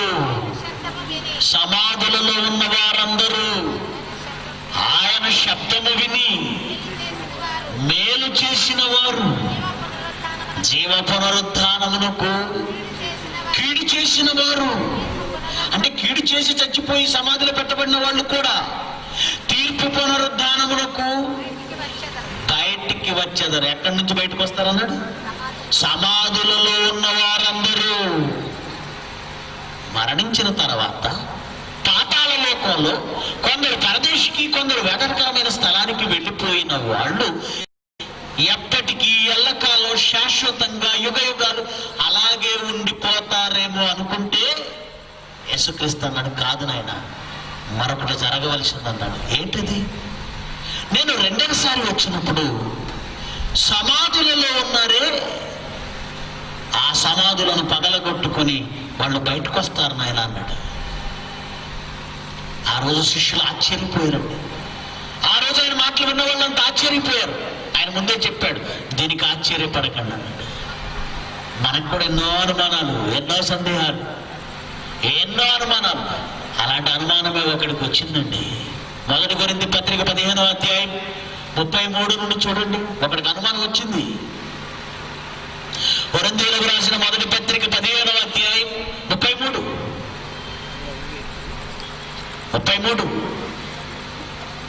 అయితే వారు మృతులు ఎలాగూ లేతురు. ఏమండి 35 నుంచి చదువుతున్నాం. అయితే అదేంటండి, సమాధుల్లో ఉన్నవారు లేస్తారని యేసుప్రభు అంటున్నాడు. ఆయన రెండో రాకడలో వచ్చినప్పుడు ఆయన సమాధుల యొద్దకు వచ్చి తన మాటతో లేపుతారంటున్నాడు. ఆయన శబ్దం విన్నవాళ్ళు, ఆయన మాట విన్నవాళ్ళు, ఆయన స్వరం విన్నవాళ్ళు లేస్తారంటున్నాడు. ఒకడు అడుగుతున్నాడట, మృతులు కదా వాళ్ళు, ఎలా లేస్తారు? సమాధుల్లోంచి రావడం ఏంటి? వాళ్ళు సమాధుల్లోంచి రావడం ఏంటి? శరీరం ఎక్కడుంది? వారు ఎలాంటి శరీరంతో వస్తారు? ఒకడు అడుగుతున్నాడు. అనుమానం ఉంటే అడగాలండి. అవివేకులే, కానీ అడిగి తెలుసుకోవాలి. ఏమంటే మనకు కూడా అనుమానం ఉంది. మట్లో పెట్టిన తర్వాత అండి, ఒక నెల రోజులకు చూస్తే ఈ ఆకారం ఇలా ఉండదండి, పాడైపోతుంది. 2 నెలలు పోయిన తర్వాత చూసామనుకోండి, మాంసం కనపడదండి, ఎముకలు కనపడతాయి. 1 సంవత్సరం 2 సంవత్సరాలు ఆగి చూసారనుకోండి, అసలు కొంచెం కూడా తడి అనేది కానీ పచ్చి అనేది కానీ కనపడదండి, ఎండిపోయిన ఎముకలు కనబడతాయి. కొన్ని 100 సంవత్సరాల తర్వాత చూసామనుకోండి, ఆ ఎముకలు కూడా అరిగిపోయో కరిగిపోయో మట్టిలో కలిసిపోతాయి. ఏమండి, యేసుక్రీస్తు ఎప్పుడు వస్తాడు? వస్తానని చెప్పి ఇప్పటికి 2000 అవుతుంది, 2000 సంవత్సరాలు. ఆ తర్వాత ఎన్ని సంవత్సరాలు పడుతుందో, ఇప్పటి నుంచి ఇంకెన్ని సంవత్సరాల తర్వాత వస్తాడో చెప్పలేము. సమాధులలో ఎప్పటి నుంచి పెట్టబడ్డారు? మొట్టమొదట మరణించిన మనిషి ఎవరైనా హేబెల్. ఎన్ని సంవత్సరాలు అయిందండి ఆయన చనిపోయి? లెక్కలేండి ఒకసారి. ఇప్పటికి 6000 సంవత్సరాలైంది మొదటి మనిషి మరణించి. 6000 సంవత్సరాలు. ఇప్పటికీ 6000 సంవత్సరాల క్రితము సమాధిలో పెట్టబడిన హేబేలు శవం దొరుకుతుందా? ఉంటుందా? ఎలా లేస్తారు? ఎప్పుడైనా ఆలోచించారా? 6000 సంవత్సరాల క్రితం పెట్టిన హేబేలు శవం దొరకదు. యేసుప్రభు ఇంకెప్పటికి వస్తాడు? 2000 కావచ్చు, ఇంకా 4000 కావచ్చు, ఇంకా 6000 కావచ్చు. అక్కడ అడుగుతున్నాడట, ఎట్టి శరీరంతో వస్తారండి? ఇదంతా మట్టిలో మట్టి అయిపోయింది కదండి, ఎలా వస్తారండి? ఎలా వస్తారు? మనకి కూడా అదే డౌట్ కదండి. ఏమండి, ఆయన అన్నిటికీ సాధ్యమండి, ఆయన చనిపోయిన వాళ్ళని లేపుతాడు. ఏమండి, 1వ శతాబ్దంలో చచ్చిపోయిన వాళ్ళని లేపలేదా? లేపాడు. 4 రోజులు సమాధిలో ఉన్న లాజరు శవాన్ని లేపాడా? లేపలేదా? లేపాడు. నాయన్ అనే ఊరిలో ఒక విధవరాలి కుమారుణ్ణి వాడిని ముట్టి అతన్ని లేపాడా లేదా? లేపాడు. యయీరు కుమార్తెను 12 ఏళ్ల ఈడు కలిగిన పాపను లేపాడా? లేపలేదా? మృతుల్లో నుండి లేపాడు. ఏమండి, 5 యవనస్తుణ్ణి లేపాడా? లేపలేదా? పౌలు గారు లేపాడు. పేతురు గారు తబితానే ఆమెను బ్రతికించాడు? బ్రతికించలేదా? బ్రతికించాడు. అంటే చచ్చిపోయిన వాళ్ళు బ్రతుకుతున్నారు అనడానికి రుజువులు కొన్ని భూమి మీద యేసుక్రీస్తున్నప్పుడే కొన్ని రుజువులు చూపించాడు. కానీ ఇక్కడ ఒక అనుమానం, 4 రోజులు సమాధిలో పెట్టబడిన ఆ లాజరును లేపాడంటే కాస్త కుళ్ళుతూ ఉన్న శవం అయితే ఉంది కదా. శవం ఉంది కనుక పరదేశికి వెళ్ళిపోయిన లాజరు ఆత్మను పిలిచి దీనిలోనికి ప్రవేశపెట్టాడు. మళ్ళీ లాజరు లేచాడు అనుకుందాం, ఓకే. అలాగే చనిపోయిన వెంటనే ఆ యయీరు కుమార్తె ఆత్మ పరదేశిలో ఉంది, పిలవగానే వచ్చింది, మళ్ళీ ఆ శరీరాన్ని ధరించుకుంది, ఓకే. అలాగే అలాగే నాయిన్ అనేటువంటి ఊరిలో ఆ విధవరాలు కుమారుడు, అలాగే ఒక తబిత, అలాగే ఒక ఐతుకొనే యవనస్తుడు, వీళ్ళందరూ చనిపోగానే దేవుని వలన లేపబడ్డారు. ఏమండి, వాళ్ళు లేవడానికి శవాలైనా ఉన్నాయి. యేసుక్రీస్తు రెండోసారి వచ్చేటప్పటికి మొట్టమొదటి మనిషి శవం ఏదండి? అసలు మన శవాలే ఉంటాయని గ్యారంటీ లేదు కదండి. ఓ 4 ఏళ్ళు గడిస్తే అసలు శవమే కనపడదు కదా, దొరకదు కదండి. ఎలాంటి శరీరాలతో వస్తారు? ఆయనేమో సమాధులు పగలు కొట్టుకొని వస్తారన్నాడు. ఎక్కడున్నారు? ఎక్కడున్నారు? ఎక్కడున్నారు? ఎక్కడున్నారు? పిల్లరా, ఒక వాస్తవాన్ని రాత్రి మీరు ఆలోచించాలండి. ఒక వాస్తవం, కీర్తనల గ్రంథం 90వ అధ్యాయం 3వ వచనం నుంచి, కీర్తనల గ్రంథం 90వ అధ్యాయం 3వ వచనం. దేవుడు చేస్తున్న ఒక పెద్ద ప్రక్రియ, దేవుడు పెట్టిన ఒక పెద్ద ప్రాజెక్ట్ దేవుడు ఒక మాటలో ఇక్కడ చెప్పాడండి. చాలా మందికి అది అర్థం కాలేదండి. చాలా జాగ్రత్తగా వినండి, చాలా జాగ్రత్తగా ఆలోచించండి, చాలా జాగ్రత్తగా చదవండి. మీ మనోనేత్రాలు వెలిగింపబడితే అక్కడ ఒక విశేషమైన సంగతి దేవుడు రాయించాడు. నీవు మనుషులను మట్టిలో కలిపేస్తున్నావు అనే పదం వాడాడా, మంటికి మార్చుచున్నావు అనే పదం వాడాడా? ఏదో విషయం ఉంది ఇక్కడ, ఏదో సబ్జెక్ట్ ఉంది. దేవుడు ఊరికే ఏ పదాలను వాడడు. నీవు మట్టిలో కలుపుతున్నావు అనలేదు. మనం మట్టిలో కలిసిపోయింది, మట్టిలో కలిసిపోయింది, మట్టిలో కలిసిపోయింది, ఈ పదాలు మనం వాడతాం. కానీ దేవుడు మట్టిలో కలిసిపోయావు అనలేదు. నీవు మనుషులను మంటికి మారుస్తున్నావు అన్నాడు. మారుస్తున్నాడట, మారుస్తున్నాడా? మార్చడం అంటే కొన్ని విషయాలు చెప్తాను. ఏమండి, కొన్ని పదార్థాలను నిల్వ ఉంచాలంటే వాటి స్టేట్ అంటాడు ఇంగ్లీష్లో, స్థితి అంటాడు తెలుగులో, మనం మారుస్తామంటే. ఉదాహరణకు మన దేశంలో అంటే టమోటా విస్తారంగా పండుతుంది. విదేశాల్లో టమోటా విస్తారంగా పండదండి. వాళ్ళు ఏం చేస్తారో తెలుసా? సంవత్సరం అంతా వాళ్ళకి టమోటా కావాలంటే వాళ్ళు ఏం చేస్తారంటే, టమోటాల ఫ్రిడ్జ్లో పెట్టుకుంటే ఎన్నాళ్ళు ఉంటుంది? ఎంత ఫ్రిడ్జ్లో పెట్టినా వారం తర్వాత అది ఫ్రిడ్జ్లో కూడా ఏమవుతుంది? టమోటా కుళ్ళిపోతుంది. కనుక వాళ్ళు ఏం చేస్తారంటే, టమోటాగా ఉంచితే నిల్వ ఉండదు కనుక దానిని సాస్ రూపంలోకి మారుస్తారు, పల్పుగా మారుస్తారు, దాని రూపాన్ని మారుస్తున్నారు. టమోటాని సాస్ రూపంలో నిల్వ చేస్తారు. ఎలా నిల్వ చేస్తే సంవత్సరం వరకు, 2 సంవత్సరాల వరకు కూడా నిలవ ఉంటుంది. అంటే ఒక పదార్థం పాడు కాకుండా ఉండాలంటే దాని రూపాన్ని మార్చాలన్నమాట. బాగా ఆలోచించండి. ఇక రెండవ ఉదాహరణ చెబుతాను మీకు అర్థం కావడానికి. మనం రోజు త్రాగే పాలు, ఆవు పాలు కావచ్చు, గేదె పాలు కావచ్చు, ఎంతవరకు నిలవ ఉంటాయి? ఫ్రిడ్జ్లో పెట్టినా 1 రోజు, 2 రోజులు, 3 రోజులు, లేదా కొన్ని ప్రత్యేకమైనటువంటి ప్యాకింగ్లు ఉంటాయి, ఒక 2 నెలలు, 3 నెలలు. కానీ ఎక్కువ కాలం నిల్వ ఉండాలంటే పాలుని, ద్రవ రూపంలో ఉన్న ఈ పాలుని పాల పొడిగా మార్చేస్తారు. పొడిగా మారిస్తే చాలా కాలం నిల్వ ఉంటుంది. అంటే ఒక పదార్థాన్ని నిల్వ చేయడానికి దాని రూపాన్ని, దాని స్థితిని మనం మారుస్తున్నాం. మార్చడం వల్ల ఎక్కువ కాలం నిల్వ ఉంటుంది. నిన్న ఒక సహోదరులు వచ్చారండి నా దగ్గరికి. చిలకలూరుపేటలో ఉంటాడు ఆయన. ఆయన ఒక పరిశోధకుడు, సైంటిస్ట్. ఆయన కొరియాలో ఒక ప్రముఖ కంపెనీ ఆయన్ని ఆహ్వానించింది సైంటిస్ట్గా. నేను కొరియా వెళుతున్నాను బ్రదర్ అన్నాడు. మీరు ఏం చేస్తారు అక్కడ అని అడిగాను. విత్తనాలను భద్రపరిచే కార్యక్రమం అన్నాడు. ఎలా?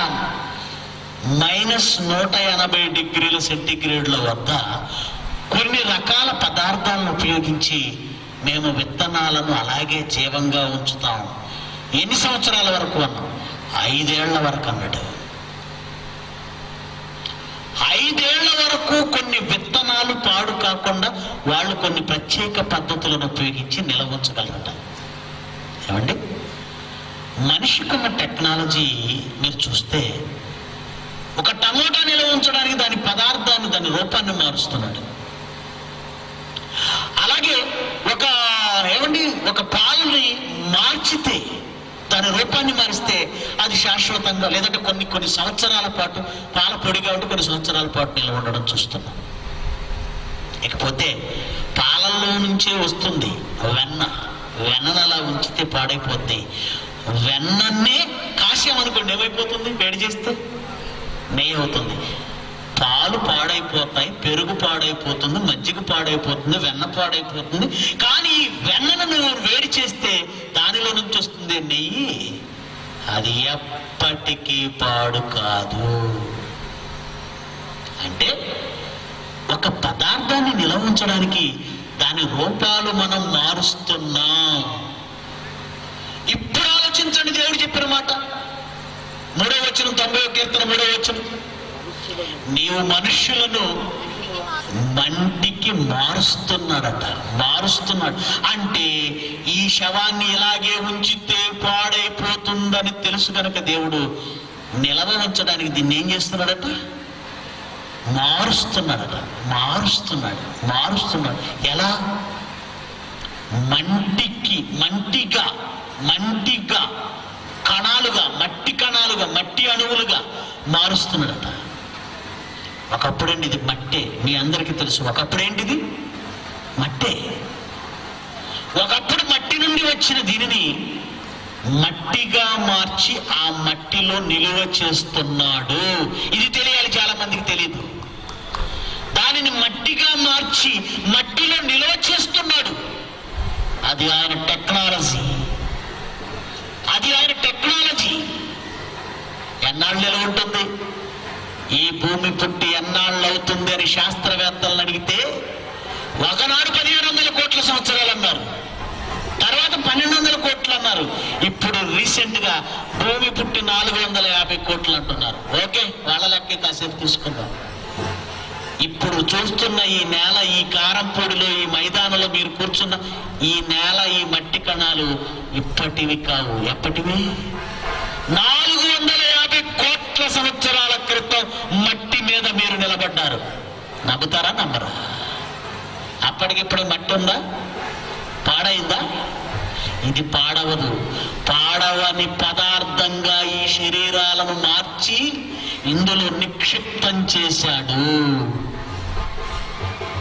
అదండి దేవుడు చేస్తున్నది. మనం అనుకుంటున్నాం ఎక్కడ ఉందండి శవం, ఏమైందండి శవం.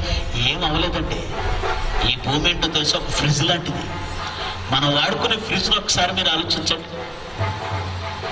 ఫ్రిడ్జ్ను ఉపయోగిస్తున్నాం మనం. కాయగూరలు నిల్వ ఉంచుకుంటాం, పాలు నిల్వ ఉంచుకుంటాం, రైస్ నిల్వ ఉంచండి, అన్నం నిల్వ ఉంచుకుంటాం, కూరలు నిల్వ ఉంచుకుంటాం. కొంతవరకు అది నిల్వ ఉంచుతుంది. నిల్వ ఉంచే లక్షణం దానికి ఎలా వచ్చింది? ఫ్రిడ్జ్ను తయారు చేయడానికి వాడిన వస్తువులన్నీ ఎందులో నుంచి వచ్చాయి? భూమిలో నుంచే కదా. ఫైబర్ అయినా భూమిలో నుంచే, ప్లాస్టిక్ అయినా భూమిలో నుంచే, ఇనుమైనా భూమిలో నుంచే, ఏదైనా భూమిలో నుంచే. దానిని ఉపయోగించే శక్తి అయినా భూమిలో నుంచే. పవర్. భూమిలో నుంచి తీసిన కొన్ని పదార్థములతో నువ్వు చేసిన ఫ్రిడ్జ్ నిలవ ఉంచే గుణం దానికి ఉంటే, మరి ఈ భూమికి నిలవ ఉంచే గుణం లేదనుకుంటున్నారా? ఈ భూమి అతిపెద్ద ఫ్రిడ్జ్. పదార్థాలన్నింటినీ తనలో నిక్షిప్తం చేసుకుంటుంది. యెహెజ్కేలు గ్రంథం 37వ అధ్యాయం 1వ వచనం నుంచి చూడండి. యెహెజ్కేలు గ్రంథం 37వ అధ్యాయం 1వ వచనం నుంచి, యెహోవా హస్తము నా మీదికి వచ్చెను. అందరూ తీసారు, జాగ్రత్తగా చూడాలి. నేను ఆత్మవశుడనై ఉండగా, ప్రవక్తను యెహోవా ఆత్మవశుడై ఉన్నప్పుడు యెహోవా అతన్ని తోడుకొని వెళ్ళాడుట. ఎముకలతో నిండిన ఒక లోయలోనికి ఆ యెహెజ్కేలు గారిని దేవుని ఆత్మ దించింది. ఎక్కడ దించాడట దేవుడు? ఎముకలతో నిండిన ఒక లోయ. ఆ లోయలో ఎముకలు ఉన్నాయి. లోయలో ఎముకలతో నిండిపోయింది అంటే అన్ని ఎముకలు ఎలా వస్తాయండి? 1977లో దివిసీమ తుఫాన్ అని వచ్చిందండి. వీళ్ళు పెద్దవాళ్ళకి తెలుసు, నేను కూడా పుట్టలేదండి అప్పటికి. దివిసీమ తుఫాన్ ఒక్క రాత్రి వచ్చింది, కొన్ని గంటలు వచ్చింది. నిజంగా నాగాయలంక, అవనిగడ్డ, ఏమంటే ఆ ప్రాంతాలన్నీ కూడా అండి శవాల కుప్పలండి. తాటి చెట్ల మీద వేలాడేవాళ్ళు కొందరు, కరెంటు తీగల మీద వేలాడేవాళ్ళు కొందరు. మట్టి ఏమండి శవాలను దాటుకుంటూ వెళ్ళవలసిన పరిస్థితి అట తెల్లవారితే. అప్పుడు ఆ ప్రాంతంలో ఎంపీగా ఉన్న ఒక ఆయన నిజంగా ఆ రోజు మరి ఆ కుప్పలను ఏం చేయాలి? ఎంతమందికి అంత్యక్రియలు చేయగలరు? ఎవరు చేయగలరు? ఊరంతా కంపు కొట్టి, ఊరంతా కలరా వచ్చేసి, ఊరంతా రోగాలతో చచ్చిపోతారు. వెంటనే ఒక యాక్షన్ తీసుకున్నాడు. ఆ భూమి ఆ నేలను పెద్ద గొయ్యి తవ్వాడు. వందల శవాలు పెద్ద గొయ్యి ప్రొక్రాన్లు తీసుకొచ్చి పెద్ద గొయ్యి తవ్వి వందల శవాలను అందులో వేసేసి కప్పేశాడు. వందల శవాలు, ఒకే చోట కొన్ని వందల శవాలు కప్పెట్టబడ్డాయి. అంటే కొన్నేళ్ల తర్వాత ఆ ప్రాంతాన్ని తవ్వితే కొన్ని వందల ఎముకలు అక్కడ దొరుకుతాయి. అంటే జలప్రళయాలు, వివిధ ప్రకృతి విపత్తులు జరిగిన చోట గుంపుగా మనుషులు చచ్చిపోతారు, లేదా యుద్ధాలు జరిగిన చోట గుంపులుగా మనుషులు చచ్చిపోతారు. ఆ లోయలో కూడా ఏదో యుద్ధం జరిగింది, మనుషులు గుంపులు చచ్చిపోయారు. అన్ని ఎముకలే ఉన్నాయట. ఆ ఎముకలు ఎలా ఉన్నాయో చూడండి.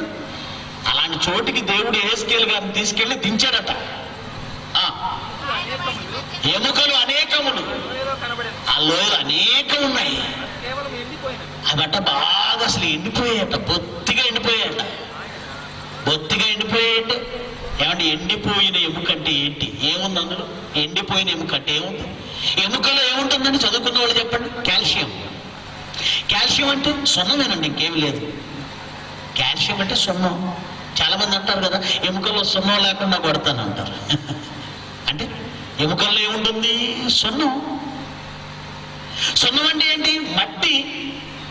ఈ పిడుగురాళ్ళ ప్రాంతాల్లో బాగా తెలుసు కదండి, సున్నం అంటే మట్టి కదా, మట్టి.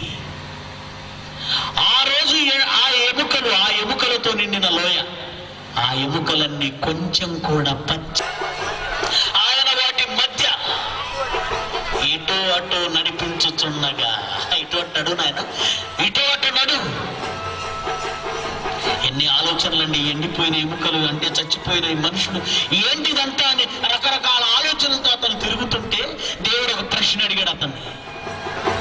నరపుత్రుడా, ఎండిపోయిన ఈ ఎముకలు బ్రతకగలవా అడిగాడు యెహెజ్కేలుని. దేవుడికి తెలియక కాదండి, మాస్టర్ ఎప్పుడు తెలియక అడగడం, స్టూడెంట్లో ఆలోచన కలిగించడానికి అడుగుతాడు. టీచర్స్ ఎవరైనా ఉంటే అర్థమవుతుంది మీకు. టీచర్ పిల్లల్ని తనకు తెలియక అడగదు క్వశ్చన్, పిల్లల్లో ఆలోచన రేకెత్తించడానికి క్వశ్చన్ వేస్తుంది.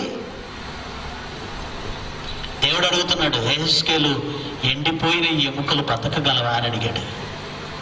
అదేంటండి, బొత్తిగా ఏమీ లేదు, మాంసం లేదు, నరాలు లేవు, చర్మము లేదు, వెంట్రుకలు లేవు, కొంచెం కూడా పచ్చి లేదు, కాస్తంత రక్త పొట్టు కూడా లేదు, బొత్తిగా ఎండిపోయిన ఎముకలవి. ఎండిపోయిన అంటే మట్టి, అది సున్నది. దాన్ని చూపించి ఈ బ్రతకగలవా అని అడిగాడండి. అప్పుడు భక్తుడు అంటున్నాడు, అప్పటికంత నాలెడ్జ్ లేదు ఆ రోజు. యేసుక్రీస్తు వచ్చిన తర్వాతే జ్ఞానాన్ని దేవుడు అన్ని పరిపూర్ణంగా జ్ఞానం ఇచ్చాడు, కానీ అప్పటికి ఇంకా పూర్తిగా ఏం తెలియదు వాళ్ళకి, ప్రవక్తలకి. ప్రవక్త సమాధానం చెప్పాడు, ప్రభువా, యెహోవా, అది నీకే తెలుసు నాయన, అది నీకే తెలుసు నాయన. అందుకు ఆయన ప్రవచనమెత్తు, నువ్వు ప్రవక్తవు కదా, యెహెజ్కేలు ప్రవచనం చెప్పు అన్నాడు. ఎండిపోయిన ఎముకలతో నువ్వే ప్రవచనం చెప్పు. ఎండిపోయిన ఎముకలారా, యెహోవా మాట ఆలకించండి. ఈ ఎముకలకు ప్రభు అయిన యెహోవా సెలవిచ్చున్నదేమనగా, మీరు బ్రతుకున్నట్లు నేను మీలోనికి జీవాత్మను రప్పించుచున్నాను. చెప్పు యెహెజ్కేలు, చెప్పు. ఏమండి, దేవుడు చెప్పమంటుండే ఏమని? ఎండిపోయిన ఎముకలారా మీరందరూ బ్రతుకున్నట్లు మీలోనికి నేను జీవాత్మను రప్పించుచున్నాను. ఎండిపోయిన ఎముకలంటే మట్టి. ఆ మట్టిలోనికి దేవుడు అంటున్నాడు మీరు బ్రతుకున్నట్లు నేను జీవాత్మను రప్పించుచున్నాను అన్నాడు. దేవుడే కదండి రప్పించేది. అవునాయన, నేనే రప్పించేది. కానీ నువ్వు పలుకు, ఎందుకంటే నీకు పాఠం అర్థం కావాలి కదా. హెస్కేలు, నువ్వు ప్రవక్తవి అంటే ఇశ్రాయేలు ప్రజలకు టీచర్వి. నువ్వు నీకు పాఠం అర్థమైతే వాళ్ళకి చెప్తావు. ఏమండి, రాత్రి ఒక టీచర్ గారు వచ్చారండి. రాత్రి వాక్యం విన్న తర్వాత మరి ఆమె పెద్ద ఆవిడ చాలా సంతోషపడుతూ 44 సంవత్సరాల నుంచి నాకున్న సందేహాలన్నీ నివృత్తి అయిపోయాయండి అంటున్నారు. వాక్యాన్ని చాలా శ్రద్ధగా విన్నారు ఆవిడ. చాలా సంతోషం. మా బాప్టిస్ట్ ఒక టీచర్. ఏమంటే పిల్లలకు పాఠం చెప్పాలనుకోండి, ఒక సైన్స్ టీచర్. నేను కూడా టీచర్, నేను బేయడ్ టీచర్ని. ముందు థియరీ క్లాస్ చెప్తాం. గాలికి బరువు ఉంటుంది పాఠం ఉందనుకోండి, పాఠం చెప్తాం. ఇదిగో ఒక త్రాసుకు ఒక ప్రక్క గాలిలో బెలూన్ ఊది, ఒక ప్రక్క బెలూన్లో గాలి లేకుండా చేసి త్రాసు పట్టుకుంటే గాలి ఉన్న బెలూన్ వైపు వంగుతుంది. ఇదంతా పిల్లలకు పాఠం చెప్తాం. దీన్ని బట్టి గాలికి బరువు ఉంటుందని చెప్పగా పాఠం క్లాసులో చెప్పిన తర్వాత టీచర్ ఏం చేస్తుందో తెలుసా? ప్రయోగశాలకు తీసుకెళ్తుంది, ల్యాబ్కి తీసుకెళ్తుంది. తీసుకెళ్ళి నిజంగానే ఒక చక్కటి కర్ర తీసుకొని తోకం త్రాసు, ఆ త్రాసు తీసుకొని ఒక ప్రక్క గాలి ఉన్న బెలూన్, మరో ప్రక్క గాలి లేని బెలూన్ కట్టి పిల్లల ముందు దానిని త్రాసు పట్టుకుంటే గాలి ఉన్న బెలూన్ వైపు క్రిందకు వంగుతుంది. క్లాసులో పాఠం చెప్పిన తర్వాత మళ్ళా ల్యాబ్కి వెళ్ళి ఇదంతా ఎందుకు చూస్తుంది? విన్నదానికంటే చూసింది పిల్లలకు బాగా గుర్తుండిపోతుంది. అది థియరీ క్లాస్, ఇది ప్రాక్టికల్స్ క్లాస్. మరణం తర్వాత జీవితం ఉంటుందని నోటితో చెప్పిన దేవుడు యెషయా గ్రంథంలో చెప్పాడు, మృతులైన నీ వారు బ్రతుకుదురు. యెషయా గ్రంథం చూద్దాం, అది కూడా ఒక మాట చూద్దాం. 24-26 అధ్యాయం యెషయా గ్రంథం. యెషయా గ్రంథం 26 అధ్యాయం 19వ వచనం. 26:19 మృతులైన నీ వారు బ్రతుకుదురు, నా వారి శవములు సజీవములగును. మంటిలో పడి ఉన్న వారులారా మేల్కొని ఉచ్చరించండి. పాఠం చెప్పాడండి, ప్రవక్తను తీసుకెళ్ళాడు. థియరీ క్లాస్ అయిపోయింది. ప్రాక్టికల్స్. ఎండిపోయిన ఎముకలతో నిండిన లోయలోనికి దించి, ఎండిపోయినవి అంటే ఒట్టి మట్టి, అది మట్టి. నువ్వే చెప్పు నీ నోటితో, ఎండిపోయిన ఈ ఎముకలకు నేను ఆజ్ఞాపిస్తున్నాను, అవి బ్రతకేటట్లు బ్రతుకున్నట్లు వాటిలోనికి జీవాత్మను పంపిస్తున్నాను అన్నాడు. వెంటనే ఏం జరిగిందో చూడండి. చర్మము కప్పి మీకు నరములనిచ్చి మీ మీద మాంసము పొదిగి చర్మము మీ మీద కప్పెదను, అందులో జీవాత్మనుంచగా మీరు బ్రతుకుతారు. ఏమండి, ఈ మాటలన్నీ చెబుతుంటే చనిపోయిన తర్వాత ఎండిపోయిన ఎముకలు లేపిన దేవుడు మట్టిలో భద్రపరచబడిన మన శవాలు, మట్టిలో మట్టిగా భద్రపరచబడిన మన శవాలను ఆ రోజు మళ్ళీ లేపుతాడండి. ఏమనేది దేవుడికి పెద్ద కష్టం కాదండి. ఆల్రెడీ దేవుడు ఇది చేశాడు. ఎక్కడ? మట్టిలోనికి జీవాత్మను పంపుతానంటున్నాడు. అదే కదా చేస్తానంటున్నాడు. ఇది ఆల్రెడీ చేశాడు కదా. ఎక్కడ? ఏదెను వనములో ఆదామును సృష్టించినప్పుడు ఏం జరిగిందో చూడండి మీరు. నేలమంటి నుండి నరుని నిర్మించి, నేలమంటి నుండి నరుని నిర్మించి. ఏమంటే ఆ రోజు మట్టిలో ఏ శవాన్ని దేవుడు అంత ముందు పెట్టలేదండి.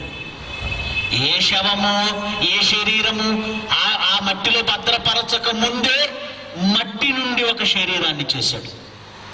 ఏమంటే శరీరాన్ని చేసినప్పుడు అందులోకి ఇంకా జీవాత్మ పంపలేదండి. ఆత్మ లేదు. ఆత్మ లేదు అంటే కళ్ళున్నాయి చూడు, నోరుంది మాట్లాడదు, చెవులున్నాయి వినవు, చేతులున్నాయి పని చేయవు, కాళ్ళున్నాయి కదలవు. అవయవాలన్నీ ఉండి చలనం లేని దానిని ఏమంటారు? శవం అంటారు. అంతే కదా. ఆదాము అనే జీవాత్మను దేవుడు ఊదక ముందు దేవుడు మట్టితో చేసిన ఈ ఆకారం శవమేనండి. ఆత్మ ఇంకా వెళ్ళలేదు, శవమే. ఒక ఆకారాన్ని చేశాడు, దానిలో జీవం లేనందున అది శవమే. అంటే మొట్టమొదటి మనిషిని దేవుడు శవములో నుండి బ్రతికించాడు, శవాన్ని బ్రతికించాడు. మట్టి నుండి తీసిన ఆకారంలోనికి జీవాత్మను ప్రవేశపెడితే నరుడు జీవించే ఆత్మయ్యాడు. అది ఆల్రెడీ చేశాడండి. రెండవసారి వచ్చినప్పుడు ఎలా బ్రతికిస్తాడు? వీటన్నిటిని దిగులు పడకండి. ఒకనాడు మట్టిలో ఏ ఆకారమును ఇమర్చక ముందు, భద్రం చేయక ముందే మట్టి నుండి ఒక ఆకారాన్ని చేసిన దేవుడికి మన ఆకారాలు మట్టిలో భద్రపరిచిన తర్వాత వాటిని మళ్ళీ బయటకు తీయడని మీరు ఎందుకు అనుకుంటున్నారండి? మన శరీరం ఉందా? మన శరీరం ఇది కణ నిర్మితం అంటారండి సైన్స్లో. కణ నిర్మితం అంటే కణములతో నిర్మించబడింది.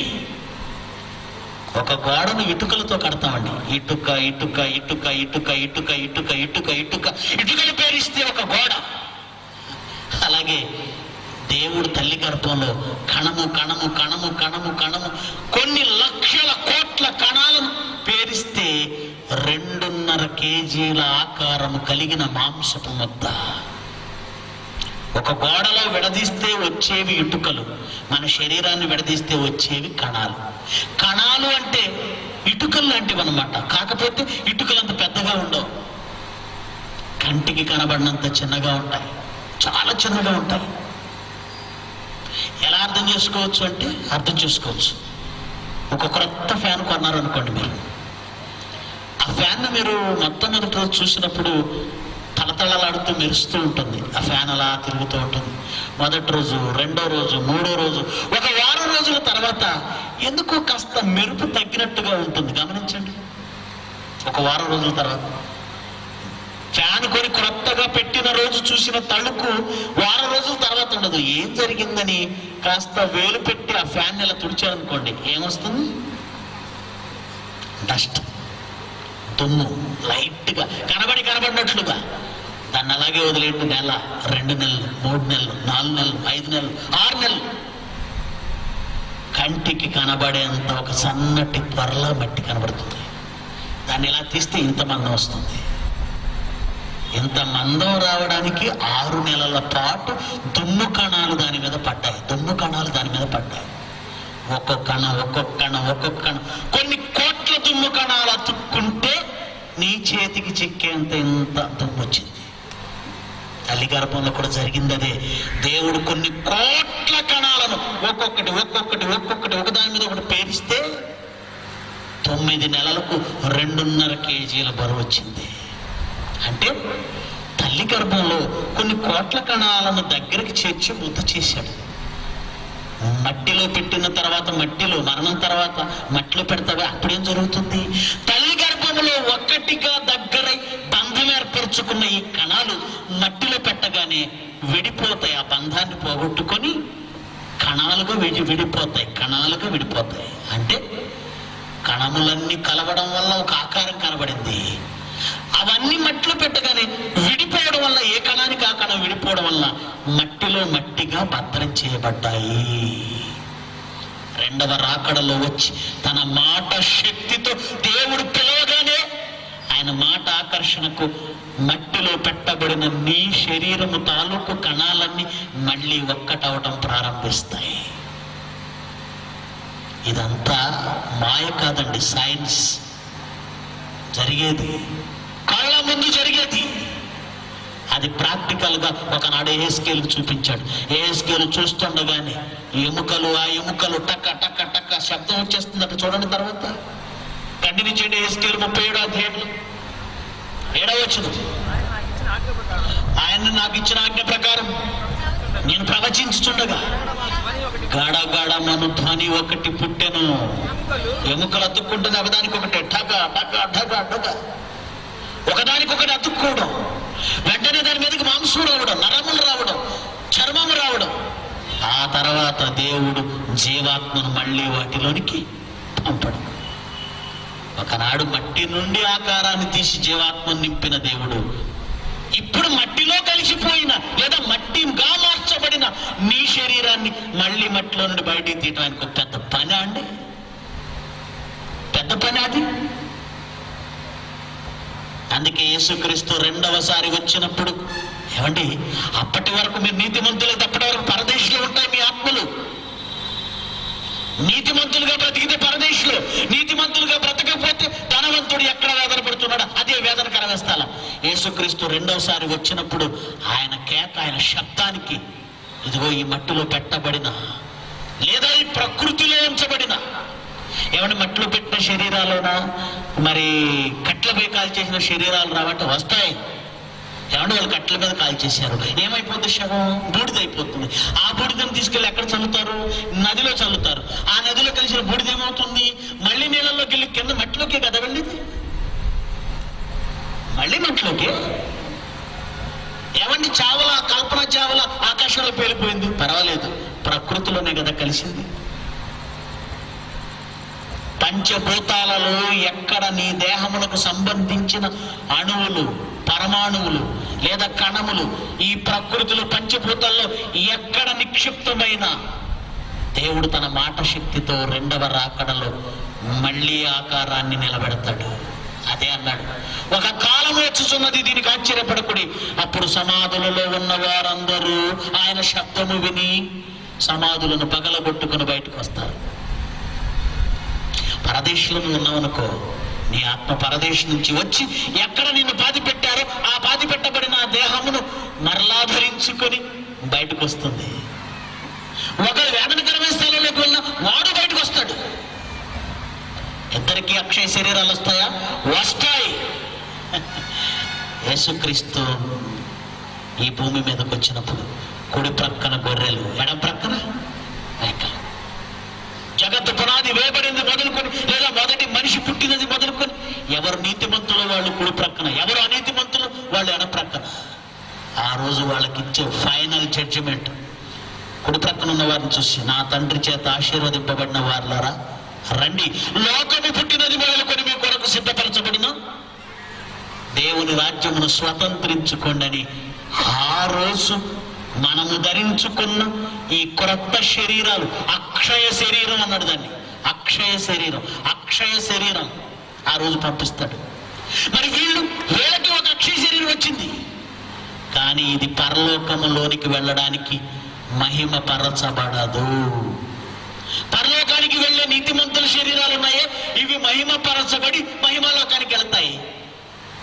దేవుని కొరకు బ్రతకక దుర్మార్గులుగా బ్రతికిన వారు ఉన్నారే, వీళ్ళకు నాశనం లేని శరీరం అయితే వస్తుంది, కానీ ఇది మహిమపరచబడదు. నిత్యాగ్నిలోనికి శరీరంతో పాటు పంపిస్తాడు. అవునండి, శరీరంతో పాటు నరకానికి వెళ్ళాలండి, వెళ్ళాలి. మత్తయి సువార్త 28వ అధ్యాయం 10వ అధ్యాయం 28, మత్తయి సువార్త 10వ అధ్యాయం 28, మత్తయి సువార్త 10వ అధ్యాయం 28. మరియు ఆత్మను చంపనేరక దేహమునే చంపువారికి భయపడకండి, నక్సలైట్లకి భయపడకండి, ఫ్యాక్షనిస్టులకి భయపడకండి, రౌడీలకి భయపడకండి, దుర్మార్గులకి భయపడకండి. ఎందుకంటే వాళ్ళు శరీరాన్ని మాత్రమే చంపగలరు తప్ప ఆత్మను చంపలేరు. కానీ ఆత్మను దేహమును కూడా, ఆత్మను దేహమును కూడా నరకములో నశింప చేయగల పవర్ ఎవరికుంది? దేవుడికి. ఆయనకి మిక్కిలి భయపడండి. ఎందుకంటే మీ శరీరాన్ని కూడా రెండవ రాకడలో ఈ ఆత్మతో కలిపి నరకానికి పంపించేస్తాడు. ఏమంటే ఇదంతా జరుగుతుందండి, జరుగుతుందండి, జరుగుతుంది. దానికి నువ్వు నమ్మడానికి కొన్ని ఎగ్జాంపుల్స్ భూమి మీద పెట్టాడు. అదే 1 కొరింథీ 15:35 మళ్ళీ చదువుదాం. అదేంటండి, ఒక శరీరం మట్టిలోకి వెళ్ళాక మళ్ళీ అదే శరీరం బయటికి రావడం, ఇంకో శరీరం ఇంకో రూపం బయటికి రావడం, ఇదంతా నమ్మశక్యంగా లేదు అని నువ్వు అంటావని ఆయన ఏం చెప్తున్నాడు చూడండి. అయితే మృతులు ఎలాగు లేతురు, వారెట్టి శరీరంతో వద్దురని. మట్టిలోకి వెళ్ళిపోయింది కదా, మంటల్లో కాలిపోయింది కదా, వాళ్ళే శరీరంతో వస్తారని ఒకడు అడుగుతున్నాడట. ఓ అవివేకి, ఎందుకు ఇంత అవివేకంగా ఆలోచిస్తున్నా? నా మాట నమ్మకం లేదా నీకు?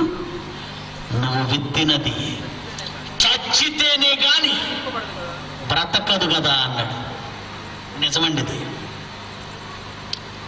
మా ఊరు ప్రక్కన ఒక ఊరుందండి, ఎక్కువగా బీరకాయలు పండిస్తారు. బీరకాయ ఎక్కువ పండుతుంది. అక్కడ మా స్నేహితులు కొందరు ఉన్నారండి. నేను ఇంటర్మీడియట్ చదివేటప్పుడు వాళ్ళ ఇంటికి వెళ్ళేవాడిని. ఎవరింటికి వెళ్ళిపోయిన బీరకాయలన్నీ ఆ ఇంటి మీద, ఆ దూలానికో లేదంటే ఆ కర్రలకు వేలాడగట్టి ఉండేవాడిని, ఎండగట్టేవాడిని. ఎందుకు ఇలా ఎండబెడుతున్నారని అడిగేవాడిని. నెక్స్ట్ ఇయర్ పంట వేయడానికి అనేవాడు. విత్తనాలకు దాచుకుంటున్నాను. ఎండబెట్టాలా అని అడిగానండి. అవును, ఎండబెట్టాలి. పూర్తిగా ఎండిపోవాలి, పూర్తిగా ఎండిపోవాలి. ఎండిపోతే పచ్చి ఉండదు కదా. పచ్చి లేకపోతే ఎలా బ్రతుకుతుంది? ఎండిపోయిందంటే చచ్చిపోయినట్టు కదా. మా ఇంటి దగ్గర నేను ఒక చిన్న ప్రయోగం చేసేవాడిని. మా ఇంటి వెనక చిన్న స్థలం ఉంది, పెరడు. వేరుశనగ గింజలు పెడదామని వేరుశనగ గింజలు పెడుతున్నారండి. మా పక్కింటి ఆవిడ వచ్చింది. అదేంటండి పచ్చి పెడుతున్నారని. మరి ఏం పెట్టారు?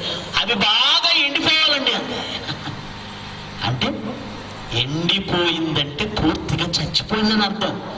చచ్చిపోయిన విత్తనమే భూమిలో పెడితే ఏమవుతుంది? ఏది పచ్చి విత్తనాలు పెట్టి చూడండి, వస్తాయో చూద్దాం. ఎండిపోయినవే. అందుకే అంటున్నాడు, ఓ అవివేకి, నువ్వు విత్తుతున్న విత్తనం ఎండిపోతేనే కదా, చచ్చితేనే కదా బ్రతికించబడుతుంది. నీ శరీరం ఎండిపోయిన ఎముకను నువ్వు మట్టిలో పెట్టావు, దాన్ని మళ్ళీ నేను బ్రతికిస్తాను. నీవు విత్తున్నది చచ్చితేనే కదా బ్రతికించబడుతుంది. చచ్చిపోయిన ఆ గింజకు బ్రతికెవరిచ్చారు? నేను. అంతేగా మాట్లాడుతున్నాడు. చదవండి, కంటిన్యూ చేయండి. నీవు విత్తుదానిని చూడగా అది గోధుమ గింజ అయినా సరే, మరి ఏ గింజ అయినా సరే. గింజనే విత్తుచున్నావు గాని పుట్టబో శరీరాన్ని నువ్వు విత్తటం లేదు. అయితే దేవుడే తన చిత్త ప్రకారము నీవు విత్తిన దానికి శరీరాన్ని ఇస్తున్నాడు. కళ్ళ మీద కనపడుతుంది కదా. ఒక విత్తనం చచ్చిపోయి నేలలో పెట్టబడితే మళ్ళీ బ్రతుకుతుంది. నీ శరీరం కూడా అంతే. చచ్చిపోయి నేలలో పెట్టబడితే మళ్ళీ దాన్ని లేపుతానంటున్నాడు. మనకు మళ్ళీ బ్రతుకుందా? వద్దండి. ఈ శరీరం వస్తుందా? అవునండి, ఈ శరీరం వస్తుంది. ఇప్పుడున్న ఈ శరీరము కాల్చితే కాలిపోతుంది, కోస్తే తెగిపోతుంది. కానీ దేవుడు రెండవసారి ఇచ్చే ఈ శరీరము, దాని లక్షణాలు మారిపోతాయండి. కాలిస్తే కాలదు, నెలలో ముంచితే చావదు, తెగదు, ఏమైనా కత్తితో పొడిస్తే చావదు. అది అక్షయం. ఈ శరీరం మళ్ళీ వస్తుందండి, మీ ఇష్టం. అప్పుడు మీరు ఎలా కావాలంటే అలా ఉండొచ్చు. ఇక్కడ నుంచి నేను 10 అడుగులు కావాలంటే కావచ్చు, 100 అడుగులు కావాలంటే కావచ్చు. ఆ శరీరం అలా ఉంటుందండి. ఏమండి, దేవుడు మళ్ళీ ఇస్తాడు, బ్రతుకుని ఇస్తాడు అనడానికి ఒక ఎగ్జాంపుల్ ఈరోజు తెర మీద చూసి మీరు వెళ్ళిపోదురు కానీ, ముగిస్తాను, వెళ్ళిపోదురు కానీ. ఒక్కసారి లైట్స్ ఆపండి, ఒక సెన్సేషన్ వీడియో మీకు చూపిస్తాను. ఈగిల్, గద్ద. మీ అందరికీ గద్ద తెలుసు. పక్షిరాజు అంటాం మనం. ఎక్కడో ఆకాశంలో ఉంటుందండి, కానీ దాని చూపు చాలా పవర్ఫుల్ అండి. భూమి మీద కంటికి కనబడినట్లుండే చిన్న కోడి పిల్లని ఎక్కడి నుంచో చూస్తుంది. ఒకేసారి దిగి పైకి, ఒక్కసారి దిగుతుంది, ఒకేసారి పైకి వెళ్తుంది. కన్ను రెప్ప మూసి తెరిచే లోపే కోడి పిల్లని పట్టుకుని వెళ్ళిపోతుంది. దాని జీవితం గురించి ఈరోజు ఒక చిన్న పాఠం చెప్తాను. దాన్ని కొంచెం అలా ఫౌజ్లో పెట్టండి, నేను చెప్పిన తర్వాత ప్లే చేయండి. ఏమంటే దీని వయసు అండి, దీని ఆయుష్కాలం. పక్షిరాజు ఆయుష్కాలం 70 సంవత్సరాలు. ఇది 70 ఏళ్ళు బ్రతుకుతుంది. కానీ 40 ఏళ్ళ వయసు వచ్చేసరికండి దీనికి ఒక కష్టం వస్తుందండి. ఏంటంటే అది ఆహారం సంపాదించుకునేది కాలి గోళ్లతో. వేటాడాలంటే కాలి గోళ్ళు ఉండాలి, పొడవైన దాని బలమైన ముక్కు ఉండాలి, దానికి ఎగరడానికి బలమైన మంచి రెక్కలు ఉండాలి. కానీ 40 ఏళ్ళ వయసు వచ్చేసరికండి ఇది ముసలిదైపోతుంది. ముసలిదైపోయేసరికి దాని ముక్కు బాగా సాగి ఇలా వంగిపోతుంది. దాని గోళ్ళు కూడా వంకరలు తిరిగిపోతాయి. దాని రెక్కలు కూడా బరువెక్కి, ఏకలు బరువెక్కి రెక్కలు లేపడానికి వీలు లేకుండా అయిపోయి వృద్ధాప్యంలోకి వెళ్ళిపోతుంది. అది బ్రతకాలంటే వేటాడాలి. వేటాడడానికి ముక్కు సహకరించడం లేదు, వేటాడడానికి గోళ్ళు సహకరించడం లేదు, ఎగరాలంటే రెక్కలు సహకరించడం లేదు. ఏం చేయాలి? దాని ముందు ఒక మార్గం, రెండు మార్గాలు.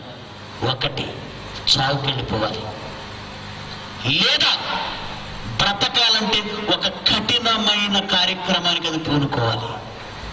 అదేం చేస్తుందో తెలుసా? చావడానికి ఇష్టపడదు. ఒక కఠినమైన కార్యక్రమానికి వెళ్ళిపోతుంది. ఏం చేస్తుంది? ఎత్తైన ఒక కొండ మీదకి వెళ్ళిపోతుంది, రాళ్ల మధ్యకి వెళ్ళిపోతుంది.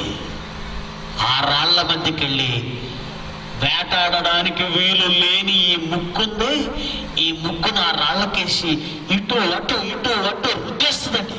ఎంతవరకు అంటే ఈ ముక్కు అరిగిపోయి ఉన్న ముక్కు ఊడిపోయేంత వరకు, రక్తం కారుతున్న విడిచిపెట్టదండి. దాని ముక్కు ఊడిపోయేంత వరకు రుద్దేసుకుంటుంది. తర్వాత ఈ కాలిగోళ్ళు వంగిపోయి వేటాడడానికి సహకరించటం లేదే, ఈ కాలిగోళ్లను కూడా ఆ రాళ్లకు వేసి రుద్దేస్తుంది. ఎంతవరకు? రక్తం కారుతున్న ఆ గోళ్ళన్నీ ఊడిపోయేంత వరకు ఆ రాళ్లకేసి రుద్దేస్తుంది. ముక్కు ఊడిపోయేంత వరకు రుద్దుతుంది. కాళ్ళ గోళ్ళు ఊడిపోయేంత వరకు, ముక్కు ఊడిపోయేంత వరకు రుద్ది రుద్ది రుద్ది మొత్తం ఊడిపోయేంత వరకు, రక్తం కారిన ఆగదండి. అలా ముక్కు ఊడిపోయి కాళ్ళ గోళ్ళు ఊడిపోయిన తర్వాత కొన్నాళ్ళు అలా మౌనంగా స్తబ్దుగా ఉంటుంది. ఎప్పటి వరకు? ఊడిపోయిన ముక్కు స్థానంలో మళ్ళీ క్రొత్త ముక్కు రావడం ప్రారంభమవుతుంది. అలా క్రొత్త ముక్కు వచ్చిన తర్వాత క్రొత్త గోళ్ళు కూడా వస్తాయి. వచ్చిన ఈ క్రొత్త ముక్కుతో ఈ బాడీ మీద ఉన్న ఈకలన్నింటిని, వెంట్రుకలన్నింటిని మొత్తాన్ని పీకేసుకుంటుందండి. రక్తం వచ్చిన ఆగదు.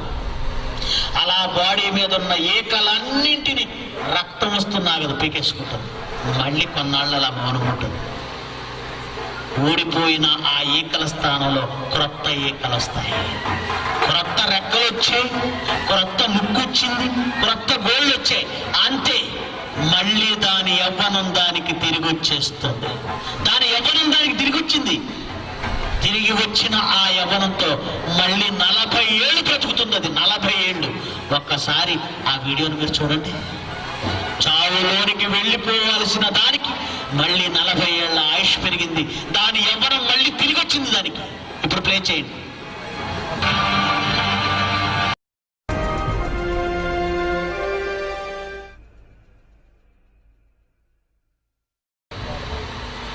చావులోనికి వెళ్ళిన దానికి మళ్ళీ యవ్వనం వచ్చిందా? వచ్చింది. దేవుడు అదే అంటున్నాడు. 103 కీర్తన 5వ వచనం చూడండి. బైబిల్ ఎంత గొప్పదో, సైన్స్ కంటే గొప్పదండి. ఈరోజు ఈ టీవీ ఏమండి, ఈ డిస్కవరీ ఛానల్, నేషనల్ జియోగ్రఫీ వాళ్ళు దీనిని బయట పెట్టారు.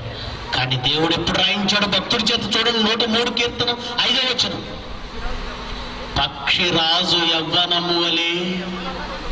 మీ బైబిల్ అంత గొప్పదండి. అన్నీ చెప్పిందండి బైబిల్. బైబిల్ చెప్పని సంగతులు సైన్స్ కొత్తగా చెప్పిందే లేదండి. ముందు దేవుడు చెప్పాడు, తర్వాత ఎవరైనా చెప్పారు. పక్షిరాజు యవ్వనము వలె మీ యవ్వనము క్రొత్తదవుతుందన్నాడు. ముసలోడు అయిపోయిన ఏముందనుకుంటున్నారు చాలా మంది. అటు నుండి చావు, చావు తర్వాత ఏమి లేదనుకుంటున్నారు. ఎవరన్నారండి? మీరు చావులోనికి వెళ్ళిపోతే మీ దేహాలను మళ్ళీ దేవుడు మారుస్తాడు, క్రొత్తవిగా చేస్తాడు, మళ్ళీ మీకు యవ్వనం వస్తుంది. పక్షిరాజు యవ్వనం వలె మీ దేహాలు మట్టిలో అప్పటి వరకు, యేసుక్రీస్తు వచ్చినంత వరకు మట్టిగా మార్చబడి భద్రం చేయబడిన మీ దేహాలను దేవుడు మళ్ళీ లేపుతాడు. దేవుణ్ణి నమ్ముకుంటే సుమండి, ఆయన కోసం మీరు బ్రతికితే సుమండి, పాడైపోయిన ఈ లోకాన్ని విడిచిపెడితే సుమండి, పాపాలను విడిచిపెడితే మీరు దేవుని కోసం బ్రతకగలరా? ఇవన్నీ ఎంత వాస్తవాలు, పచ్చి వాస్తవాలు రాయించాడు. కళ్ళకు కట్టినట్లుగా. ఇంకా మారురా. లోకంలో ఏముందండి? చనిపోతే ఏమీ లేదనుకొని, ఈ భూమి మీద అన్ని అనుకొని ఇక్కడే అనుభవించాలని అత్యాచారాలకు తెగబడుతున్న వాళ్ళు కొందరు, ఆస్తుల కోసం ఆరాటపడుతున్న వాళ్ళు ఇంకొందరు, ఈ భూమి మీద అన్ని అనుభవించాలి, తర్వాత ఏమీ లేదనుకొని ఇష్టానుసారంగా బ్రతుకుతూ పాపం చేస్తున్నారు. కన్ను మూస్తే భయంకరమైన పాతాళం. ఇది చిన్న జీవితం అండి, ఇది ప్రారంభం అండి.